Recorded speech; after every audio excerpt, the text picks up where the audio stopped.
Merci d'avoir fait le déplacement habituel. Un déplacement qui apparemment a l'air contraignant, mais un déplacement à partir duquel on gagne beaucoup.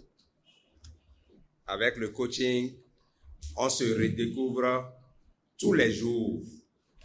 Avec le coaching, on se reconstitue. La fabuleuse rencontre des ambassadeurs du développement du FIAD Porto Novo est renouvelée ce mercredi 6 mars 2024 dans la somptueuse salle Gustave Toloma sous les auspices inspirants du coach Emmanuel Kpedikpo Dejinou, administrateur de projet. Un hommage rendu à la République du Bénin et au FIAD Monde s'est déroulé sous l'égide des coachs Paul Dejinou, professeur certifié d'anglais, et le coach Emmanuel Dejinou, administrateur de projet, pour annoncer les couleurs de la soirée. On suit avec courage, de plein d'allégresse. Je m'engage à oublier les erreurs passées et à penser aux réussites futures. Un décret de bienvenue explicite est ensuite établi par le coach Yaya Adjadi, expert en informatique. Nous arrivons ici pour notre reconstitution. Merci à vous d'avoir compris et d'être toujours là. Je vous exhorte à bien vous approprier de tout ce qui va se passer ce soir pour que notre reconstitution soit parfaite. Merci. La rubrique « Pourquoi j'aime le FIAD » débute grâce au coach Alban Soumao, comptable de formation.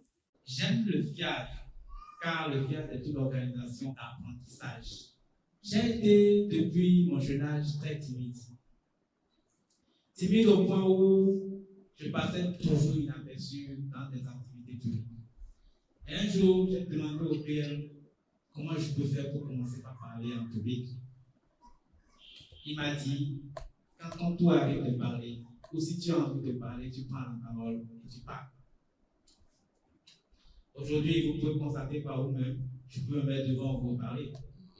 Le second point sur lequel je vais dire pourquoi j'aime le FIAD. Au FIAD, lorsqu'on te montre le chemin et tu le suis, lorsqu'on te donne une prescription et tu la respectes, tu as le résultat clair et net. La première exhortation est faite par le charmant coach Taiwo Olonchola, professeur de mathématiques au secondaire, qui nous édifie sur la conscience collective.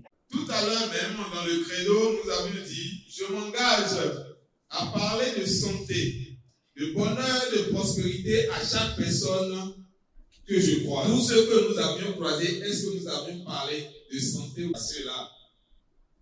Pour l'intérêt de la conscience collective du groupe, premier intérêt, c'est que l'énergie que nous dégageons ensemble, parce que quand nous sommes en groupe, chacun de nous dégage de l'énergie. Surtout lors de la programmation, nous dégageons de l'énergie. Et cette énergie, bon, il y a d'autres cieux, on parle de l'égrégore. Parce que nous sommes tous en train de répéter la même chose. Et si tous les ambassadeurs de développement, tous les coachs, tous les sympathisants se regroupent ici et on fait la programmation régulièrement comme ça, qu'est-ce que nous aurons comme résultat en matière de santé? Je nous exhorte à mieux cerner l'impact, l'intérêt qui est dans la conscience collective, à rester ensemble, à apprendre, à programmer. La seconde exhortation est introduite par le coach Euphrem Kpade, contrôleur de commerce, qui nous exhorte au pardon. Pardonner, c'est se libérer. C'est laisser la bénédiction de Dieu venir vers soi. Quand vous avez quelqu'un dans le cœur, vous êtes sûr d'être tout le temps malade. Pourquoi pardonner? Il est important de pardonner parce que ne pas pardonner, c'est prendre un couteau se poignarder soi-même et penser que la douleur que ça va donner là, c'est l'autre qui l'a fait du mal qui va sentir cette douleur-là. C'est faux. Et n'oubliez pas, dans la Bible, Dieu a demandé à Moïse d'aller faire une demande auprès de Pharaon. Et que lui-même va endurcir le cœur de Pharaon. Et tout ce qu'il va demander là, Pharaon va tout dire non. Donc, l'acte que ce dernier a posé, que vous pensez être mauvais, c'est pourquoi on continue à dire le mal est un bien mal perçu.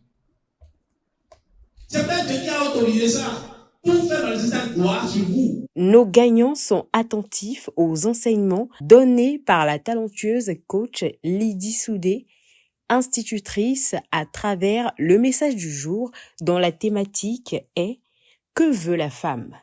La femme est le bras droit de l'homme. La femme est là pour aider l'homme à réussir la mission que Dieu lui a confiée. Notons que la femme est multitâche. Donc la notice de la femme est focalisée sur deux mots, le dialogue et la compassion. Quand on dit la femme aime dialogue, oui, ça parle. Elle aime parler, échanger, parler de tout. La femme aime compassion. Elle aime être soutenue dans tout ce qu'elle fait. Complimenter, on doit reconnaître tous ses attributs. En tant que mère, la femme aime qu'on reconnaisse sa place dans le foyer. Donc, quand la femme est contente, c'est une bénédiction pour la famille à tout point de vue. Une clinique de la santé et du bien-être offre l'opportunité de contribuer pour notre prospérité. C'est dans cette optique que le coach Séverine Gbagidi, secrétaire à la Chambre administrative de la Cour suprême, lance un message poussant tout un chacun dans une dynamique de générosité. Donner, c'est prendre quelque chose qui m'appartient, qui m'est cher, que je mets à terre pour que cela puisse germer, se multiplier pour moi. Chers amis, installons le logiciel de la richesse en nous, en donnant ce soir ce que Dieu en nous demande de donner. Enfin, c'est le tour du coach Eugénie Padonou, institutrice, de diriger la rubrique « Transforme nos vibrations négatives en vibrations positives », à savoir l'atelier de programmation. Je suis heureux de bonne humeur, je suis heureux de bonne humeur. Heureux d'avoir pris part à cette soirée, les participants savourent le cocktail. À l'instant, l'impression de quelques participants est enregistrée dans notre équipe. La soirée de ce soir s'est bien passée. J'ai été particulièrement impressionné par le message du jour, que veut la femme. Je crois que nous allons exhorter tout le monde à suivre les conseils afin de rendre notre foyer plus attirant. Et cette séance d'aujourd'hui nous a renseigné sur ce que veut la femme.